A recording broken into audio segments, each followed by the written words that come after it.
Joe. But before we get into that, just want to remind everybody that you can click on the closed captioning at the bottom of your Zoom screen if you want to see the closed captions, and you can turn it off by clicking the same button as well.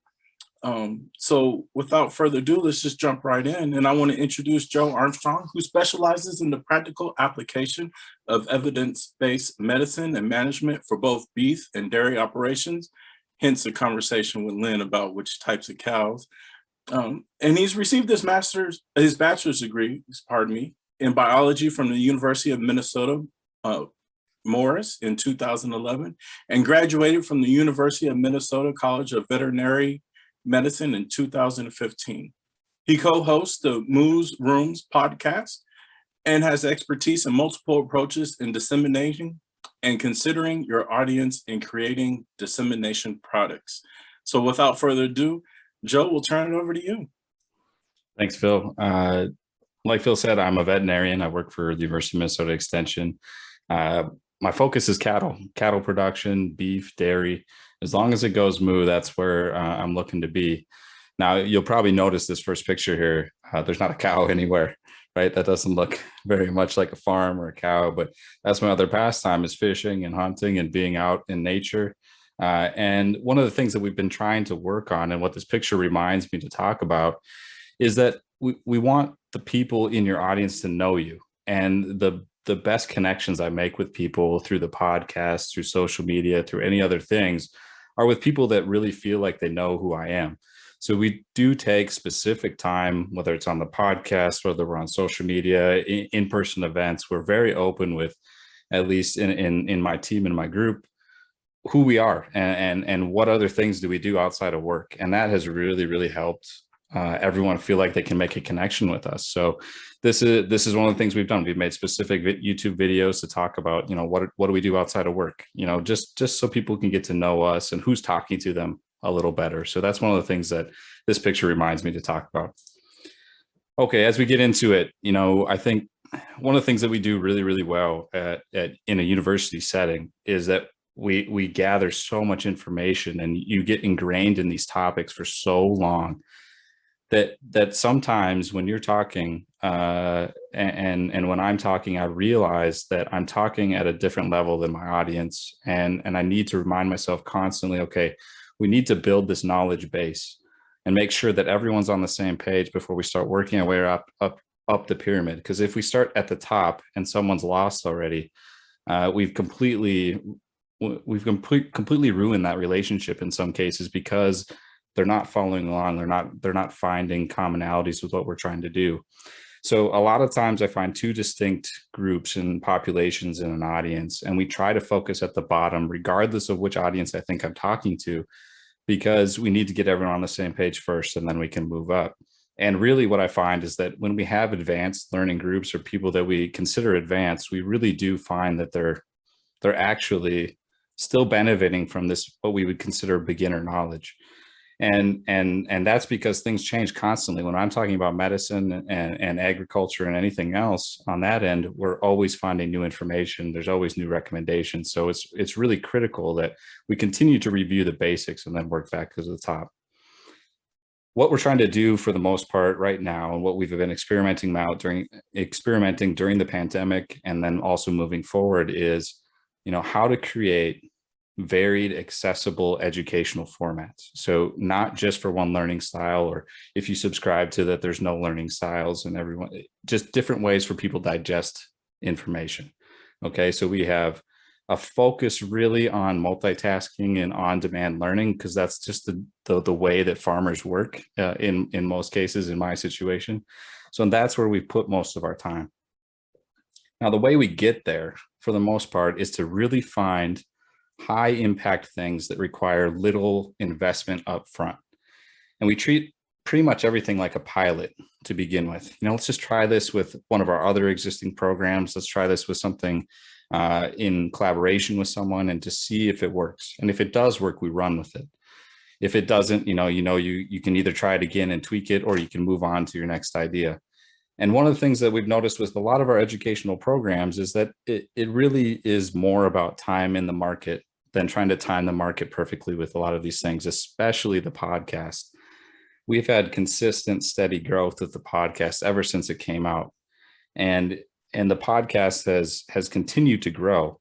But I mean, we're 70 episodes in now, and I don't think I got good at podcasting until episode 50 or 60. And I felt really comfortable on the mic talking to people.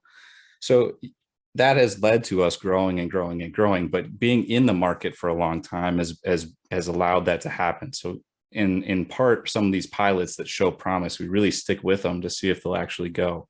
And the podcast is one that worked. So the foundation with any of our programming, though, is still a written article. So we can't get away from the fact that there needs to be a base. There needs to be something there initially that someone can always go back to and read through and have all the information on paper if they want. So that's really the base. In addition to that, in-person events, nothing's going to beat the one-on-one contact or connecting with people, being able to shake hands and really talk about something in person. So between written articles and in-person events, we've really figured out, okay, really those are our high impacts with low investment. And then everything else becomes a supplement, and we're trying to connect all those things.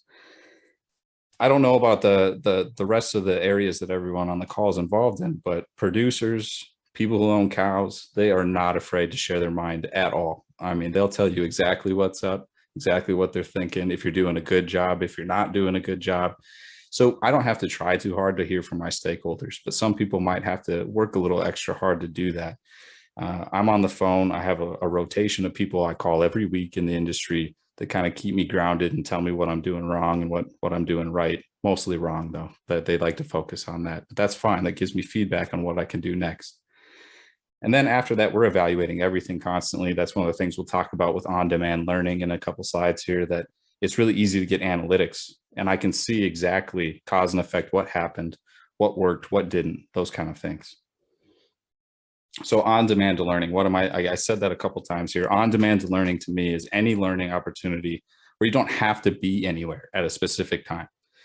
So you can pick this up on your own time whenever you want. You could potentially do something and learn and multitask while you're also doing these things. So on-demand learning is really focusing on, especially when I'm talking about farmers and everybody else in the agriculture community, hours don't necessarily run 9 to 5, right? And so things can be weird hours, they can be long hours, and the things need to be flexible. And one way to do that is to allow the person on the other end, the audience, to choose when they learn. So like I said, farmers are busy. They're driving, they're milking, they're doing chores, they're working late hours. They might be working several jobs. They might have a day job and the farm. There's all different things that happen with that. And so we've really focused on the podcast and on-demand learning because we want people to choose when it works best for them so they can truly engage and truly listen or truly work into the material that we're providing. And so far it's worked excellent. We've gotten great feedback. And I think that's true for any group that you work with. A fast-paced world, whatever's going on, there's a lot of opportunities within the day, whether you're driving or you're on the bus or wherever you're doing, to really take a time to multitask. And maybe you're learning in that time instead of just sitting there and scrolling through social media on your phone, which is also another way to learn. And one of the ways that we're going to take advantage of learning as well. So, through this pandemic, we've had a lot of Zoom fatigue. That's been an absolute, everyone has said that, for the most part. I had a period there about a month ago where I had several producers tell me, I'm never coming to another event again if you hold another Zoom meeting. Okay. So there's a lot of these things that they're super successful and we can reach a lot of people and it has a place moving forward. But despite all that success potentially in the pandemic period with Zoom meetings and virtual events, we're going to have to blend the two. We can't just go one or the other. And I think there's a demand for both, and there's some efficiencies that can be accomplished with both, but you're not going to see all virtual or all in person. There's going to be a blend of both at times, just based on what we have available. Now, I like on-demand learning, like I said, because I can capture the analytics. I know what's happening. When I put a YouTube video up, I know how many people watched it. I know when they stopped watching. I know if it was too long, if it was too short. I know all the things that tell me, what do I do next? So I think that's another target with this. So between social media, podcasting and YouTube, I can get all the analytics and it's collected without me having to put out a survey or depend on someone to answer a survey at the end or get back to me with feedback. I can get a lot of feedback without having to actively gather it. So here's what we've been doing most recently is we're trying to blend these on-demand educational platforms. And so like Phil mentioned earlier, we have the Moose Room. The Moose Room is a podcast. 3 of us host every week, comes out weekly. We have infographics that have really taken over the space when we talk about social media in terms of impact. They just are so much more effective at delivering pretty complex ideas and information, and a lot of information in a really short time frame, which is exactly what you need for social media. Then we have our base. Like I said, we have our extension articles, we have our written pieces that match the same topics that we talk about in the other areas. And then we have our YouTube channel that we supplement everything with as well. So this was where we started. It was way too ambitious. You know, ideally we were like, okay, we'll do an article and a podcast and a video and an infographic for every topic. And then, you know, life happened and we realized within like 2 episodes, no, that's not going to work at all. So we needed to change that. And most of it was based on the podcast. We knew to stay relevant in the podcasting world, we wanted to come out weekly. We wanted there to be new content available, and we wanted to shorten the time frame that it took for us to get better at it. I won't say we're excellent at it or anything, but we're definitely better than where we started. So that comes out weekly. That's a fast pace. I got to edit that podcast. Sometimes it gets long. An hour is a long time. If you have an hour of material, you probably add an hour and a half of recording and cutting it down, making it sound nice.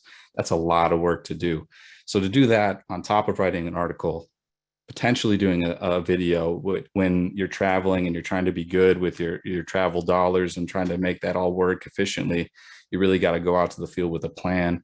You got to get that storyboard straight and then also film everything. And again, you got the editing on the back end, make sure content's ready to go and approved, get it uploaded, make sure it's accessible so you've got subtitles. That's also a lot of work all by itself. So basically what I'm saying was trying to do this all the time for every topic was just not going to work. So what we did and what we changed and what we realized right away was the podcast is going to drive the content. Regardless of whether or not anyone listens to the podcast, honestly, and this is true, I don't know if I care if anybody listens. Of course, I want people to, but it still has value if no one listens, because it's still driving my content and making me have a deadline and making me come up with topics and making me make sure that I have other content that matches those podcast episodes. So we try to write an article to match when we can, when it makes sense. Sometimes we have current event topics, and sometimes by the time we get the article up and uploaded, the topic's gone, but that's okay. It can't be done for every episode, but for the most part, we write an article to match the podcast, and then we supplement with videos or infographics as needed to try to pull it all together and make it look like a unified front. So here's what it looks like when we do that. So this is way back over a year ago now in episode 2. Okay, so we've got the podcast episode 2. We talked about grazing. And one of our co-hosts is a grazing expert on an organic and a conventional dairy that runs side by side. So on this one, we have grazing management in the podcast, and that's where it started. Then Brad and I co-wrote an article that ended up being really long, but it needed to be to get all the information in. And then we condensed probably the most influential piece of it into an infographic. And then because the infographic did so well on social media, we started getting requests for that infographic to be put out in Spanish as well. So big shout out to Wayne Martin. If anybody knows Wayne Martin, he helped us with the translation and got that going in Spanish for us. So this is kind of what it looks like. When we put something out, I can put the podcast out. I can reference the article in the podcast. I can reference the podcast in the article. I can incorporate the infographic into the article. I can put the link to the infographic in my show notes on the podcast. And then all of that can be on social media and talk to each other. And because there's 3 different formats, everyone catches it differently and everyone sears it differently. And they might read the article and only pick up half of it. And then they listen to the podcast and get a little more. And then the infographic really cements the idea. So this is kind of the goal and all of this is to try to make a unified presentation of material and an idea. So we did the same thing when we outwinter cattle. So almost a year later, episode 50 comes out. We're talking about, can you keep cattle outdoors, especially dairy cattle, which beef cattle, dairy cattle are still tough, I'll tell you that, but beef cattle are even tougher. So everyone wonders, can you keep dairy cattle outside in the winter in Minnesota? And you can, absolutely you can. You got to do a bunch of things right to make it go well. And that's why we talked about it in the podcast extensively. I traveled up to my co-host Brad's place, and where he does that, we made videos. We got the drone up in the air and did flyovers to make sure that you could see the whole system working together. And when in those videos, you can reference the podcast, you can reference the article, you can go to the podcast and find the links to everything in there as well. And then you've got multiple pieces for everyone to pick up in different avenues on social media or whatever else you're advertising to have these things pick up and run. And I get analytics on all of it because my website team can tell me how many clicks on the link to the article. I can see how many people listen to the podcast. I can see the views on social media, and I can see the views on YouTube and how many people watched. And I didn't have to try to get someone to answer a survey to get that information back. So when I was in private practice as a veterinarian, one of the things we talked about is it's always value added service. What can I do that brings value to the table, brings value to that operation, makes them more successful as a beef or a dairy operation? So we always talk about value added service. And really what this has opened up when we start putting out these unified fronts and these packages basically of material, you start to get people reaching out to you and asking for you to help them to do that. So it's become a huge collaborative tool. We have companies reaching out. We have other areas of the college reaching out, just saying, what can you help us do? Can we be on the show? And I don't think we would have gotten that traction if we hadn't tried to put everything out in multiple media formats. If we had just been doing the podcast, I don't think we would have had people coming to us as much as they do to be on the show and really want some of these other things that we provide in this space as well. So it's opened up a lot of those opportunities. Now, the non-negotiable thing is there has to be an article. It has to start with a base, a written article for some of these things. Now, one of these things we did is with the College of Veterinary Medicine. They had new research that came out with regard to selective dry cow therapy. And so we created a package for them where we said, okay, well, let's have the researcher on the show. We'll talk about selective dry cow therapy. I'll use the podcast. Everything we talked about, that'll be my basis for how I write my article. And so the article becomes not only it's almost a transcript of the podcast, but in a more formalized form. So it really is a successful way to get that collaboration going when you can say, yeah, we'll come on the show. We'll also have something that you can refer people to, and then we'll create an infographic that gets to the real big pieces of what you want people to know. And that can go out on social media, wherever it is. It's branded, so everyone knows that University of Minnesota Extension helped with it, and it really just helps everyone involved. So again, like I said, we create these little packages that we try to put out that have certain material in them. The article and the podcast, one or the other has to be involved. I prefer that we write an article for anything that we do, just so there's something to reference later at a different time. And we write that article so it is timeless. We try to make it so that it's not a news article. It's something that could stick around. It might have to be updated and checked every 5 years to make sure that the evidence-based recommendations that are in there are still current. But it can sit on the website and gather traffic for a long time. And our web team has been excellent about helping us make that very optimized for our search engines and they know the formula to make it pop up on Google every time. So they've been an incredible help with that. So, the option becomes, do we want an infographic? Do we want a YouTube video? What are we doing next? And those are really a lot of extra work. They really are. So it has to be the right topic. And, of course, everyone's got a lot going on, so it does take a while. The thing that we try to do with those infographics and the YouTube videos is we try to make it so that when it comes around the next year, they're still relevant.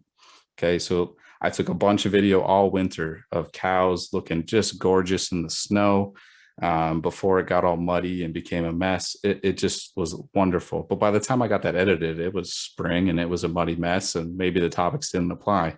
But guess what? When they come around next winter, I got a lot less work to do because everything's ready to go. And that's the same thing that's been happening this spring and this summer. You know, I've got video, I get a little behind, but next year I'm going to be really rolling and have everything ready to go. Okay, so this is the latest experiment that we're doing. And this is kind of how we work things. We try to find these new ideas, new ways to present information, and then we see if it works. If it works, great. And this was an opportunity that we got because of the collaborative piece. And we had someone come to us and say, you know, how would you feel about recording a pre-conference podcast to let everyone listen to the basics so that we don't have to record it, we don't have to cover those topics again. Everyone can come into the conference hopefully on the same page, and we can get right into the weeds and spend more time on questions, be more interactive, and do all these other things. So this is that's exactly what we did with this conference. It's the Minnesota Dairy Health Conference, which is put on by the College of Veterinary Medicine and the MDMA. And we had, in this specific session, we had two speakers, Phil Cardozo and Rafael Bizzinotto. And that's all we did. We got them on the show. We went through the basics. We said, you know, what are the most boring pieces of your presentation in your mind? Let's cover those now, and we'll do it in an interactive, fun way on the show. And then when people get to the conference, you can get right to the research. You can talk about exactly about their situations on the farm, everything else, and it can go really, really smooth on that end without having to dig around and cover the basics and do the boring things that you don't want to talk about and you've talked about 200 times.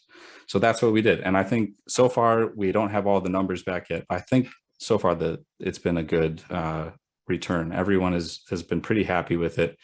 And again, it drives numbers to the podcast, which makes me happy, but it also provides valuable content or a value-added service for a collaborator. Okay, so other on-demand learning platforms that we've looked at and what we're using right now. That's me doing a DA surgery, if anybody's wondering. Don't reinvent the wheel. I learned that right away. Someone's doing it right already, and they made all the mistakes already to get there. So one of the best examples is we're trying to develop a home study course right now for the beef team. So we're working on that. We're trying to develop an online course where people can sign up and take a course where they get to learn in depth about what it takes to be a cow-calf producer.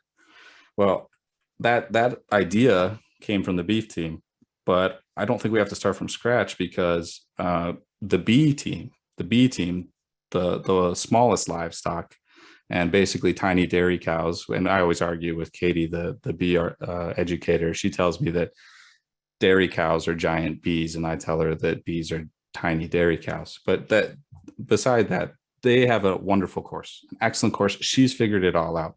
She's got materials. She's got live sessions to accompany everything. There's so many people in this course. Everyone's excited about it. It runs super smooth. It's a lot of work, but there's so much good and networking that comes out of it. And in addition to everyone learning everything that they wanted to in this course, and you've got designated places for feedback. You get really, really good networking from it and engagement with your stakeholders. I don't think there's anyone doing it better than this. So I'm not going to try to start from scratch. I'm just going to go in and talk to Katie and make sure that she tells me everything that she did wrong and tells me everything she did right. And I'm way ahead of the game. So social media is a big piece of this. It's on-demand learning. You know, when you think about when are people looking at social media, it's when they're killing time. They've just got 5-10 minutes here or there, or they're bored or they're doing something else. Well, if you can get your idea across in a really short way, which is, to me, the most effective way is an infographic, that's the best way to interact on a lot of these social media platforms. Now that applies to YouTube as well. I see a lot of videos as soon as they get, you know, between 5 and 7 minutes long, you start to see everyone watching just drops off. Okay. So videos should be short unless they're designated as a webinar or they're designated as something that they know upfront it's going to be longer. Otherwise, you really got to be under 5 minutes in my mind to make that work. And that's why infographics work well too. You know, there's some formatting issues between Instagram and Twitter and Facebook. But if you do it right from the start on those infographics and break it up or split it up right, you can really make it work in multiple images and not have to do it too many different times. Okay, so Facebook is still king, especially in agriculture, because in agriculture we tend to be behind by about 10 years from the rest of everybody, right? So Facebook is still king when it comes to that. This is the equine extension program page. Krishona Martinson has done an amazing job in gathering a following and providing content. And she's developed a following that listens and is super engaged. And her follows, her likes just continue to grow. So you can see, you know, anytime she makes a post, you're looking at, you know, almost 20,000 people really paying attention right away. And that's before anything goes viral, right? Okay, so here's why infographics are important in my mind and what really convinced me. We had this infographic, you've seen it kind of come up in the presentation so far a little bit. And this is when things were happening at the packing plants and people were really interested in buying pieces of cows. So we talked about buying a quarter of beef, and we had a grad student, Hannah Lochner, that developed most of the graphic design of this material and did a wonderful job. I didn't know what was going to happen, but it got a little crazy for a few weeks. I had a lot of comments to respond to, had a lot of comments to sift through to make sure there was no inappropriate content, because you can see there's 600 and, well, there's more than that now, because it's just still gathers stuff every once in a while, even almost a year later. But it's 615 comments. You know, we reached 2.5 million people. And it doubled our followers, the people following us on our beef team page in about a week. So, I mean, we're looking at, this is why infographics have the ability to go viral if the information is pertinent and enough people look at it. Now, this is definitely a little out of ordinary for us, but most infographics are still doing 2, 3, 4, 5, sometimes 10 times better than the same information posted as an article. So it's definitely something to consider. YouTube, we talked about it a little bit. We're making sure that that a lot of the things on there stay timeless. They can roll to the next year, so that if I do get behind seasonally, that stuff is sitting there waiting. All right. So it does serve another function, though. It's a platform all on its own, but it is kind of a storage database for, you know, hey, this is more information. Just like the podcast, I can access any episode at any time with any information and send people that direction. I could do the same thing with YouTube. It's a great place to put content, to share with your team, to share with an audience that would be a little difficult to do in other places, especially other places on social media, because it can be a little clunky between Instagram and Facebook to get big videos up. Okay, the other thing that we're trying to do is dual purpose everything. You know, if we're going to give a webinar, or we're going to give a talk or a series of talks, we're going to do that in a way that it does feel timeless, and it could go on YouTube. There's no reason to double your work and do it again. You know, if you've already set up, you've done the work to get ready for the presentation, you've got all the material there. You can see Troy Salzer with all his calving kit material before calving season there. He's got all that ready to go. Why would he have to do that again? Let's just record it in a way with the intention up front, and we're going to put that on YouTube, and it's going to be accessible for a long time. And like you can see that we put this video on Facebook as well. We had 50 to 100 people attend this specific set of series. So in each one, there was 50 to 100 people. But a week after posting, it had almost 1,000 views on Facebook and similar on YouTube. So we're looking at a bigger reach, just by having the intention of that also serving another function. Twitter, I against my initial bias, I am enjoying being on Twitter. I resisted for a really long time. I didn't really want to be on Twitter, but I'm growing to like it more and more, because it truly is, to me, the best networking piece out of all the social medias. People connect, they tag each other, that's well accepted. And people reach out. Right here in the picture is Kevin Dietzel. Kevin Dietzel is a farmer in Iowa who's listened and started emailing the podcast probably episode 2 or 3. So he's been engaged from day one. He's reached out and we've talked. He's been on the show. We had him on in episode 67 in our mental health series to talk about mental health and agriculture and his struggles specifically, and tell his story. And it's just a great opportunity to network. And that was all, no joke, that was all on Twitter. All of us connected on Twitter. Hadn't met him until he came on the show. We had just interacted through Twitter. And of course, you know, you can notice that merchandise came into the equation, because we started sending merchandise of the podcast out to specific people as thank yous for being on the show. And that tends up popping up. He's at a flea market and a farmer's market in Iowa, and gave us a shout out wearing the new gear. So it definitely helps with visibility as well.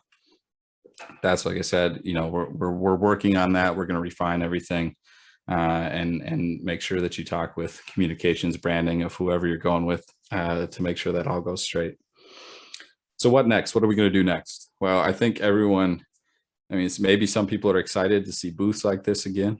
Maybe some people aren't. I'm personally excited to be in the booth again. I love talking to people. I love trying to figure out how to engage people at shows like that where maybe they don't really want to talk to you. I think that's just a great challenge to try to figure that out. So travel restrictions are ending. Are we going to do in-person program? I think I covered that. We're going to have to, because you have to connect with people on that level. Now, the big question is, did we overreach during the pandemic? Can we keep all this up and keep this going as we move into having to travel more and doing all these in-person events? And I think we have. We've created products that are still valuable post-pandemic, and we're still going to keep working on them. I think we all enjoy recording the podcast too much to stop. And a lot of things that we're doing, we can take on the road with us. The YouTube videos, I always need content. The podcast we can do live. I'm going to be at a show in July. We're going to set up the microphone and have people ask questions, and that content is content that can go straight to the podcast. So there's all sorts of ways to make it work. So that's kind of the big thing. My final notes here, just you got to get the right people excited about everything. This is one of our listeners. She's also our communications director. She's super excited about the Newsroom, and it doesn't take much to get people excited about it. So finding the right people, finding the right guests who are also invested in programming, finding the right collaborators, so that it is a beneficial relationship in both ways, and you're not just putting in all the time and not getting a whole lot back. That has been a key to all of this. And then, like I said, we're bringing all this stuff on the road. We're going to start experimenting again in small ways. Like I said, pilots first, see if everything works. If it does, great. If it doesn't, we'll move on to the next idea, and we haven't invested too much time or money into it. But we're gonna keep going with a lot of these things and keep trying to put out packages of information and explore getting all of that in different spaces in different ways. With that, I'll take questions.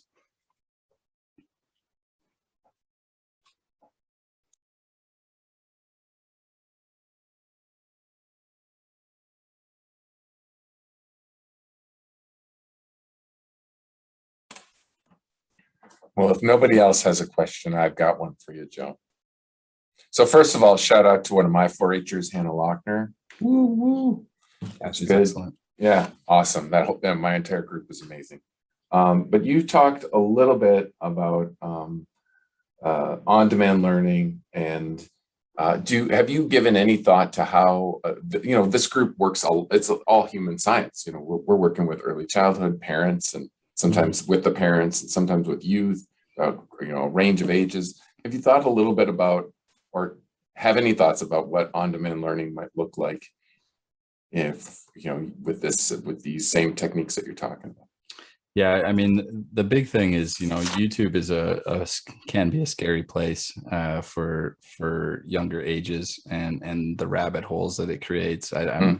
So yeah, I'm a little nervous around YouTube, but I think also parents are becoming better and more knowledgeable about where that can go. For me, the infographics are huge, right? I look at those kind of things, and the way I look at it is, and maybe this is me being a little old school, but I like infographics where it looks like, maybe I would want to print that out and have it in a classroom. That is what I look for in an infographic, because someone can, stand there and kill 5 minutes just like they would on social media, except looking at this infographic. And that's kind of where I look at it that way. When it comes to kids and things like that, I think podcasts are still something that we can do. They're multitasking. And for children, I think that podcasts are becoming more and more. I don't know. Last time I was in public, I don't know if I thought about 50% of kids were wearing headphones. That's what it looked like to me. So I think there's opportunities there, and there's a lot of this next generation that is looking to multitask. I think the big thing to keep up with is the different social medias, because if you talk, I don't know anybody that is on Facebook that is, probably under 20 at this point. So it's getting less and less and less, and it's moving to other areas. So keeping up with which social media is really going. I'm a late adopter when it comes to those things. I'm probably never going to be on TikTok, but maybe I will. You never know, right? So I think I got you by a couple of years, and I am. There you just go. Because see? it's the only way to stay yeah. hip. Yeah. So I think keeping up with that is a big piece of it. I think the concept of an infographic or a short video, getting all your information out in a clear, precise, short way that's still somewhat entertaining is kind of the base for all of this, regardless of the platform. Yeah. I have another question, but it's maybe not so much for you. Maybe it's for some of our SciFar folks, which is when Joe was talking about value-added service, what kind of bells did that ring for you? What's the value-added service that you can see for your own programs? So with that, I'll let Shannon ask her question. I am going to ask a question before I try and answer yours, Mark, and that is, if you could please tell me what you were referencing when you talked about having work that would be seasonal. Are you talking about things that reflect the nature of growing animals and crops, and maybe school seasons for us, or something else? Yeah, absolutely. It like, I'm talking seasons like winter versus summer versus spring. When do things happen in agriculture? That's mostly what I'm referencing. But there's only certain things I can video during certain times of the year, right? Cows go out to pasture in the summer, but they might the cow calf guys might bring those cows in the winter and house them in a completely different way. So when I get behind, all of a sudden those videos aren't relevant to when they get published, but they're ready to go for when I know they're going to be relevant again the next year. And would you do things like take things down when the season is over, put them back up, or they're just up for it? They're up forever. And I think one of the things that, it's not a well-kept secret or anything. The recycling material is 100% okay. Absolutely. With social media, especially, I've been sitting on that quarter of beef infographic for a year. Am I never going to show it again because I've already done it? No way. I'll probably put it out anytime here in the next couple of weeks, and it probably won't do as well as it did last time, but it might, and it might take off because there's a bunch of people that still haven't seen it. So recycling material is great, and having it up, and especially if you keep it up, you get that running analytic, right? I mean, that's the other thing we've noticed with the podcast. We did a podcast about severe weather. We did it back in January, and when we had our first big snowstorm, first big cold snap. And then, as we got into some of these big storms later in the year, we saw those episodes just absolutely spike again because people were looking for that information.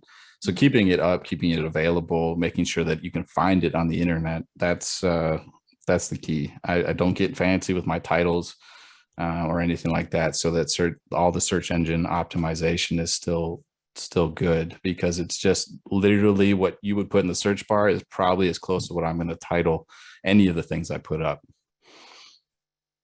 Thanks very much. And that would apply for some of the work we do with humans too.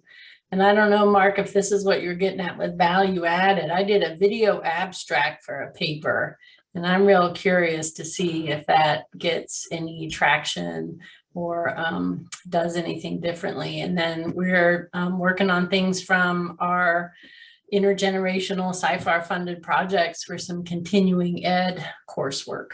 So that's us. Thank you. Yeah, I think those are awesome ideas, and I like flipping the classroom. Any of these are original ideas. We take everything from my friends that are teachers and have been on smart boards and flipping their classroom for years, so I wish I could walk into a lecture in my buddy's classroom and see all the exercise bikes and everything else that keeps kids engaged, and whiteboards everywhere and smart boards. That doesn't usually happen when I walk on the farm. Joe, thanks for sharing the process from episode 1 to episode 50 plus, because I feel like that was was really affirming in a way. We had planned on doing a parenting podcast, and then the pandemic hit, and like you said, things just blew up a little faster than you expected. And now you're at this place where, how do we keep that pace up? But the one thing that you said that I think that is really important for us to recognize is we've been able to reach audiences during the pandemic that we haven't maybe reached before. And so people talk about going back to before the pandemic, but what about all those audiences that maybe had health and disability issues that couldn't come out to your face-to-face programs? And so I just really, I appreciate that recognition of, it's about moving forward with what we know and the new audiences we have, and grabbing those audiences that say, we are never coming to another Zoom meeting again. Yeah, we want them all. Yeah, I'm really lucky that I work with a team that we thought far enough ahead to say, let's not start something just to start something. Let's start something that we think could continue afterwards and still be valuable. And that's true. I mean, with the where that podcast has gone, I'll tell you that the next secret about the podcast, I feel pretty safe in this group. I'm super selfish with the podcast, right? I ask people to be on. We cover topics that I want to learn about. Honestly, I would guess that 75% of the episodes, if I really tried, would count as continuing education for my veterinary license. So like, I'm super selfish with how I get things going with the podcast.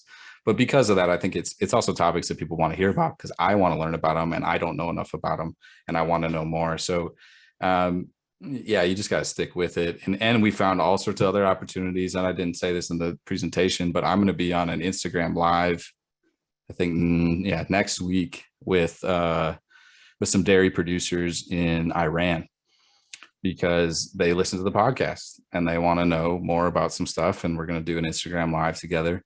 I've had people reach out from Pakistan. I had a guy reach out from Pakistan. I'm actually on his committee for his PhD approval. So like, there's all sorts of weird stuff and connections that the podcast has provided. We had to stick with it, or else none of it would have happened.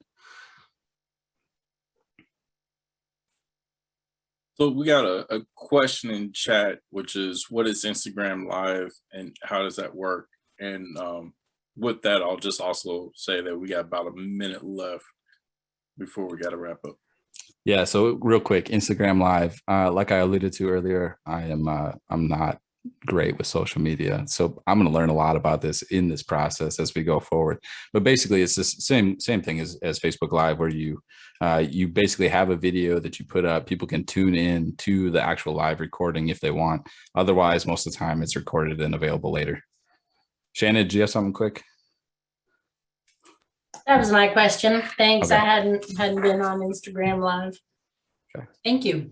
Yep. And then probably our last question that we're going to have is, how much time do you devote to editing production time per episode? With the podcast, it used to be a lot more. And there is a huge difference in the length of the podcast. Some topics we can't cover in 15 minutes. It just doesn't work, especially when we're talking about mental health and people's stories in agriculture and trying to dive into fairly difficult topics. But initially it was a lot. On average now, 70 episodes later, if I get 25 minutes of recording I need to go through, I can knock it out in an hour and get everything good to go there. It might take an hour and a half by the time I upload, get everything on the host platform and backed up to my hard drive so that I have everything saved.